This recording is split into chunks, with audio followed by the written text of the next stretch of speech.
Hello, everybody. I'm extremely excited to be here to talk today. My name is Pontus Mähler, and I'm the Director of Business Development for GTR. And today we're going to be talking a little bit about GTR, but also most importantly on building your game IP and some of the things that you have to consider.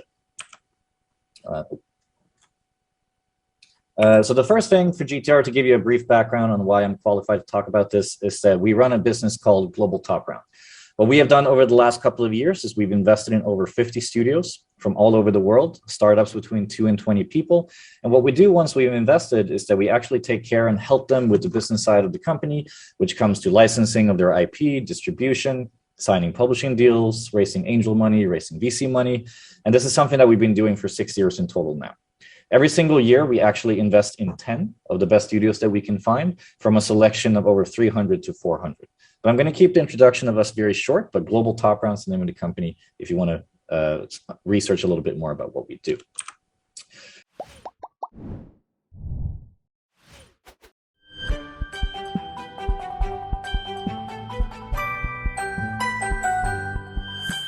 So first things first, what is actually an IP, right? It's a very tough question. A lot of people wonder, okay, so what can I do with it? Like, what does it mean?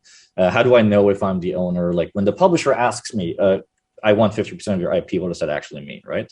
So intellectual property is something that exists in every industry. In the gaming industry in particular, it's extra important because there are so many things that you can actually do with it because it's content and it's entertainment. And a lot of studios actually forget that, you need to take care and protect your IP once you've actually launched it. Now, when you're in your initial stages and you're building the first prototype or you're building a demo, maybe at that point in time, you don't want to go out and find copyright or start protecting yourselves with lawyers. But when you start getting some traction, when you're getting close to supplying your demo to publishers, or when you have a really important trailer, then maybe that's when you should start looking into it. And doing copyright for games is actually not that hard. There's lawyers out there that can do it in the most important markets for a couple of $100s, sometimes a couple of thousand, depending on where you want to get into. And it's important because what could happen is once you've built this brand, once you have a game that has a lot of success and people have heard about you, and for example, you want to go to Japan, but somebody else has copyrighted your name there, you're going to have to enter the market with a different name. So it's very, very hard unless you go very early into it. So when do you actually know when your game can become an IP?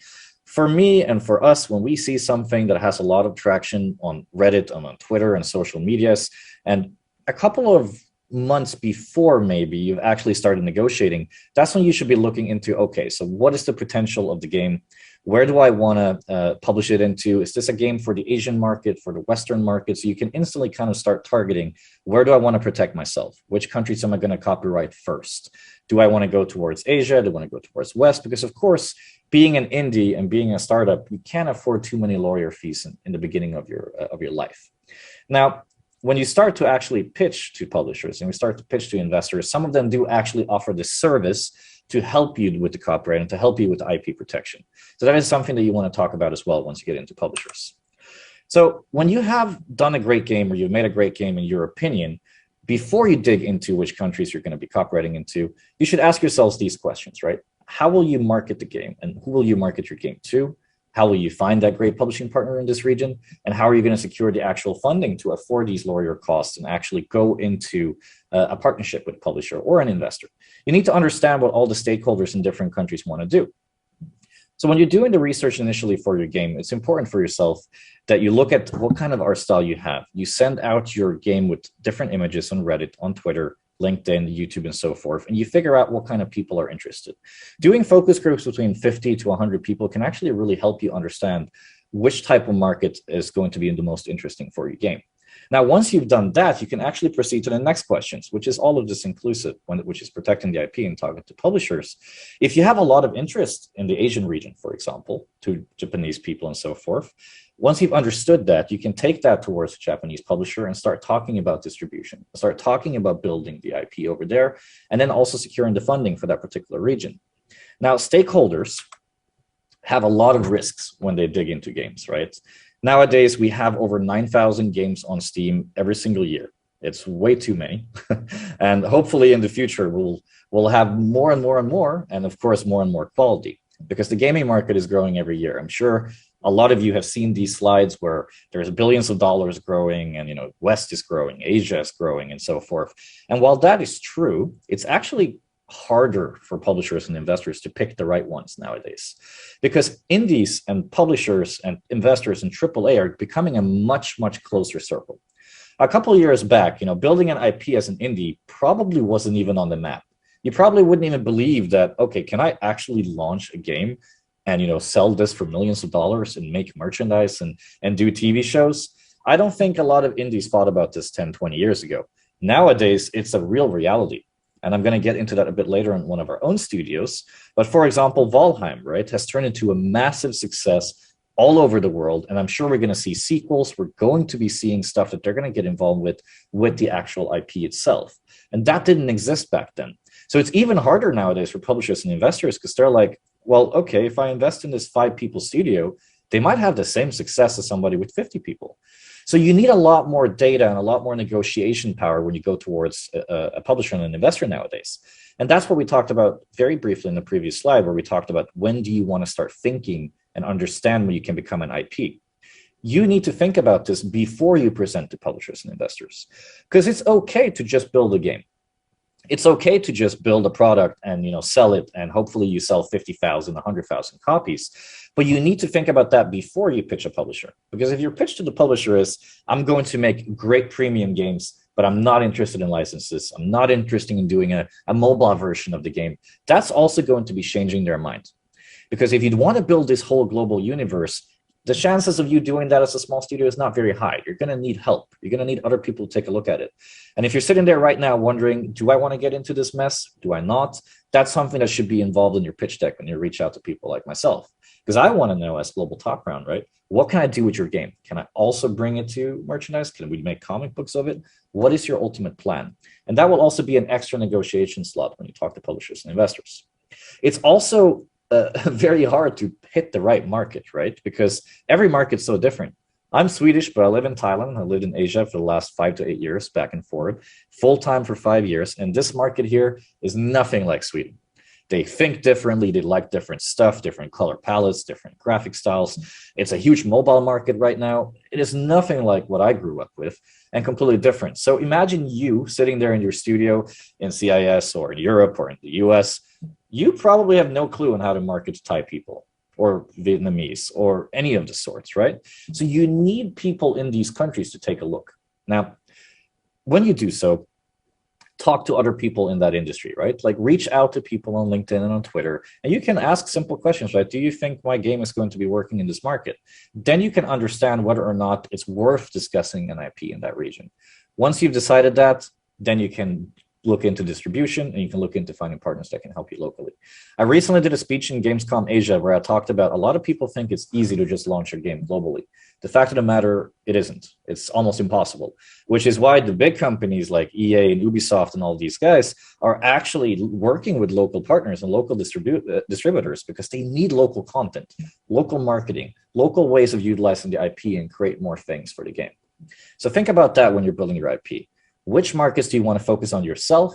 Where do you need help to do so? So you can kind of start practicing your business plan right now and be ready when publishers and investors ask you these questions. For gamers as well, as I said, there's 9,000 games a year, man. It's very hard to tell them, you need to play my game. Don't play the other 9,001 that are coming out.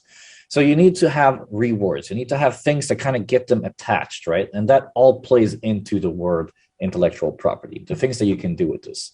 And most importantly, a keyword here, so you can't do all of this yourself, no matter how big you are. So when you're talking and negotiating with these different peoples, of course, in your pitch deck, I want to just briefly run through quickly what you should be including in this, right? The first thing, of course, is the content of the game. Publishers, investors, people like myself, and distributors, and even the IP holders, they want to understand, okay, what is your game? How did you come up with it? What's the background? What's the story? What's the lore? 3 to 4 to maybe 5 slides on the actual content of the game and how you want to tell the story of what and why you're building it. We also want to know, your company and your background. If you have a previous job with IPs, if you built merchandise, you have connections in China for factories where you can build this, that's of course very good for IP holders to know.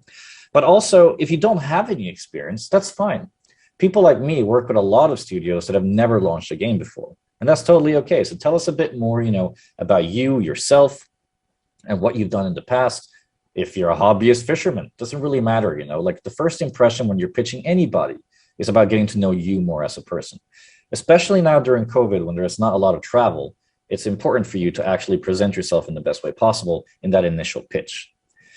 Then, of course, we want to know how much money do you need and where do you intend to spend it, right? Are you going to be spending it on, again, talking about IP, merchandise? Do you want to build like a pilot episode for a TV show, or is it all just going into the game? Do you just want to make an awesome premium game, and how are you going to be using it?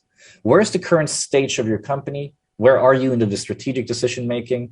Which consoles, which platforms you're going to be launching everything on? And that's, of course, the roadmap as well. And ultimately, partners and why they should work with you. Your total pitch deck, the first thing that you're creating, should be between 10 and 15 slides at max. You really got to dig in and tell us all of these different pieces to make us want to work with you. And if you're going towards a big IP holder, because it's not just, and next slide will go into that, it's not just about creating your own IP. You can actually work with other people's IP as well. Warhammer, for example, has an open IP that you can license and actually build Warhammer games with, which is awesome. So you need to tell these people, why should they work with you? Why does this game, why is this unique? How is this going to change the industry? What can they do? Now, if you then have data to back all of this up, that is super important. So have you had community playtesting with 500 to 1,000 people? Or if you're targeting a Japanese market, did you do a local focus group? Did you attend Tokyo Game Show and gather player feedback? Do you have friends and family to play the game?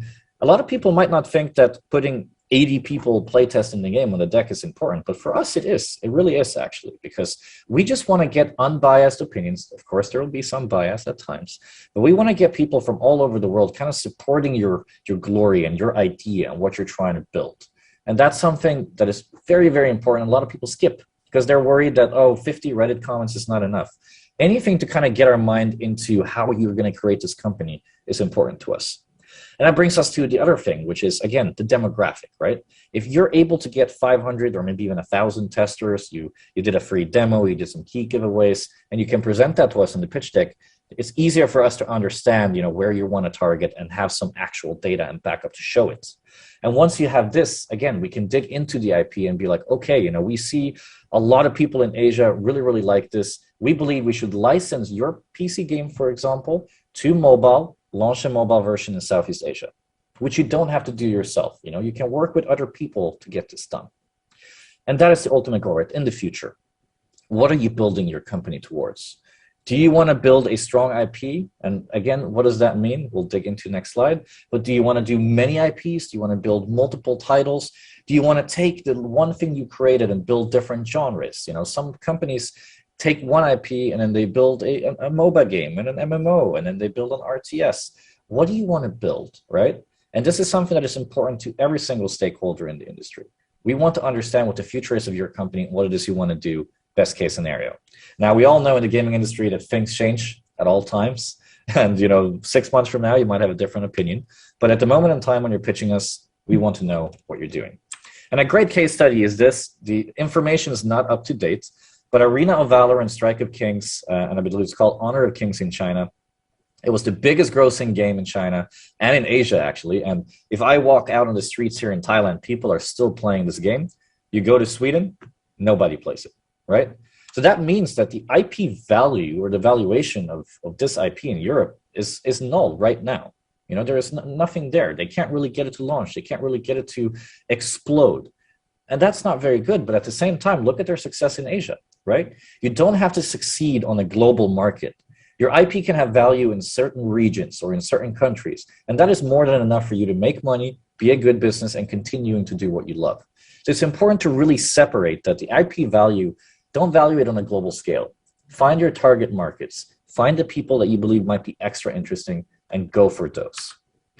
So some of the avenues, just generally, what can you actually do with your IP right now? You've created let's say a PC game. You only 5 people or 10 people in the studio. What can you now do with this? Number one is that you can actually build this into board games. And I'm not going to dig into this today, but there's NFTs as well nowadays in 2021, but we'll skip that for another time. But you can build board games. You can license your code to other studios to use it, and you can get revenue that you normally wouldn't get. A lot of studios are very reluctant on sharing their source code or licensing the IP because they're like, oh, it's my baby, you know, I want to do it. I want to be the one who ports it. I want to be the one who creates the mobile game. I want to make the comic books. But the reality is that as a small studio, you can't do that, right? You can't take care of all of these things yourself. So licensing your source code, what does that mean? That, for example, means that they take your game, you license it to, well, let's say you want to go into China. They take your code and they rebuild it to a new name of the game, and they adapt it to the local markets. It's still your game, but they are in control of it, right? They can make their own changes. They can add their own content. That is actually extremely profitable if it works out very well. You're going to retain a revenue share of maybe 15 to 30%, so it's not like a huge, but it's not work that you have to do, and it's money that you normally wouldn't have. Or, of course, you can just license your IP to a publisher that then distributes it for us. Of course, there is more revenue share there, but you're doing everything. And the thing is, as I mentioned, that every country has their own different aspects, their own marketing and their own everything. And if you give somebody the source code and give them a little bit of flexibility, they can actually create something that makes even more money than it could if it was your game. That's one example, of course. At some times, working with a local publisher is also great. But at the end of the day, find these partners, be open to working with distributors, be open to work with publishers once you know this is a region that you want to target. Now, other than the game itself and, remake it into a board game or licensing it or finding publishing deals or, finding somebody to port it for you to console or mobile, these are the basics. Now, the next steps are, of course, TV shows, comic books, merchandise. This is something that is happening all the time, and I'm sure you guys have heard about this, but Netflix is getting into games. Amazon is, of course, all over games right now. They are looking for new titles. And, if you work on them with a game, you might even be able to negotiate a TV show in the future, an animation. You just saw Arcane from League of Legends be the highest watched show of all time. That's incredible, right? That's something that you normally wouldn't be able to do 10 years ago. Nowadays, there's so much potential because we're in a digital age. You can take that game you've made, you can let other people work on it, combine your ideas, and make a lot more money, create a bigger community, and build a larger company. So be open to different ideas. When you get an email saying that, hey, I think this looks really cool, I would like to make a board game, keep an open mind. That's super important. And then, of course, later on in time, if you have a soundtrack, there's music, there's movie collaborations. That's, of course, maybe AAA in the end. But you utilize this by being open and reaching out to people. Once you notice you have traction, even if you haven't launched the game yet, you can actually reach out already. You can talk to people in the comic book industry if you have an IP and a game that looks like something that we could make into comic books. You can reach out to them now, get a free consultation. There is so many people working in the gaming industry nowadays that you can get free knowledge pretty much anywhere.